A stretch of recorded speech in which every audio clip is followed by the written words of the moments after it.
Hello everyone, Dr. John Bartemus here today for your Functional Medicine Minute. This week we are going to discuss symptoms such as migraines, depression, constipation and other gastrointestinal issues, memory loss, dementia, and ADD, ADHD. Do you or someone you know suffer from one of these symptoms? Why am I calling them symptoms and not diseases? Because they are symptoms of a brain that is not functioning at optimal. Our goal is to get you to live life at optimal, and you can never live a life at optimal if your brain is not functioning at its best. Your brain controls everything, and so if there's an issue with your brain, all of these other symptoms may manifest. Now, migraines, depression, constipation, and other GI issues, memory loss, dementia, and ADD can all be tied to brain inflammation and excitotoxicity. How does this happen?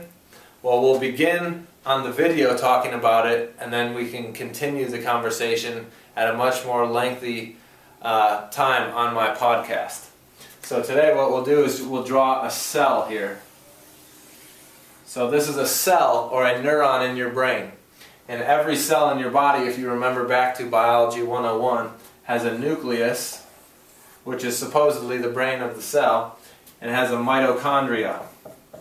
And the mitochondria is the energy warehouse of the cell. So what happens is in the mitochondria you produce ATP, which is our energy currency in our body, ATP. The mitochondria produces ATP, which goes to the nucleus, and the nucleus uses that energy to create a protein. All of your genes in your body code for proteins, and then proteins are made in the cell and then leave the cell and go out into your body to do everything. Okay? So in a normal, healthy neuron in your brain, at all times, if it's healthy, this process is going on. Your mitochondria is producing energy, the nucleus is using that energy to create proteins, and the proteins enter the blood to travel around to your body to do everything that your body needs to do to express health. Now, on your cells, you have a receptor called an NMDA receptor. And what happens is this receptor has a hole down the middle of it so things can travel into the cell.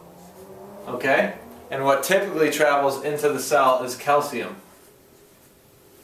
And one way to block calcium's entrance into the cell is by putting a plug on it with magnesium. Okay? So when you have an inactive NMDA receptor, there's a magnesium plugging the receptor. When it's active and it's open and allowing things in, it allows calcium into the cell. Okay? Now, calcium should enter the cell normally because the cell needs calcium to allow this process to happen.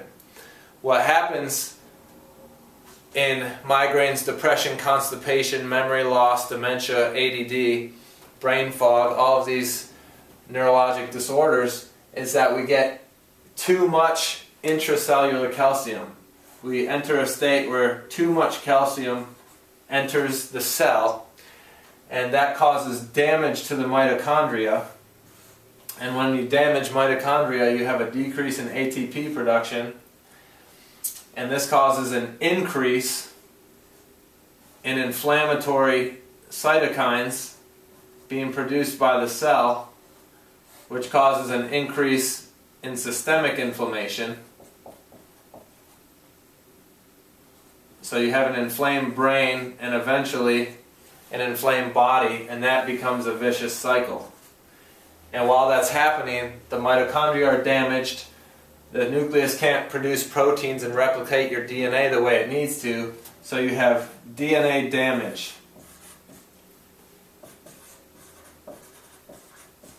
When DNA is damaged, that can look like a mutation in your DNA, and when you replicate mutated DNA, you start to create a genome that has multiple damaged genes, and then you're not producing proteins that code for things that need to be made. So when this cell is dysfunctional in this way, other cells in the nervous system mark it for death and basically explode this cell and get rid of it.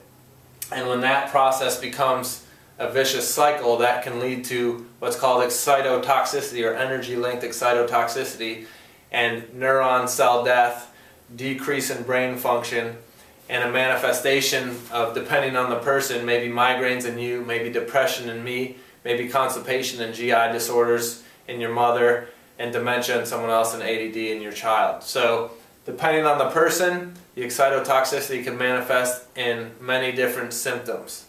So if you want to hear more and learn more about this process and learn how to stop this process, then check me out on iTunes at my podcast called Accelerate Health with Dr. John Bartemus, and we will carry the story on there.